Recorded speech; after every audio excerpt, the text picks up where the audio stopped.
Son yıllarda Uygur meselesinin ABD-Çin ilişkilerinde önemli bir halka olduğu biliniyor. Bu durum 31 Ocak'ta sona eren 2024 Uluslararası Dini Özgürlükler Yüksek Konseyi sırasında ABD'li politikacıların ABD dış politikasına ilişkin açıklamasında da yansıdı. Bu yılki Yüksek Konsey'in seçkin konuklarından ABD Temsilciler Meclisi Başkanı ve ABD siyaset sahnesinin 3 numaralı ismi Mike Johnson, toplantıda uzun bir konuşma yaparak özellikle Uygur katliamına değindi. Zorla çalıştırma faktörü ve özellikle ABD hükümetinin şu anda soykırımı önlemekle yükümlü olduğunu hatırlattı. Konuşmasında Uygur kadın ve çocuklarının maruz kaldığı zulümler de dahil olmak üzere Uygur bölgesindeki kamplarda yaşanan zulümleri de sıraladı.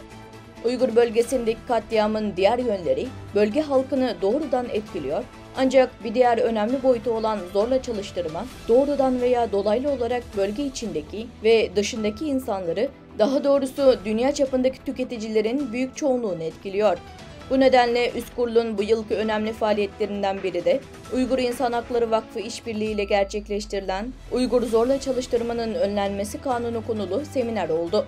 Konferansta mevcut durum geniş bir şekilde tartışıldı.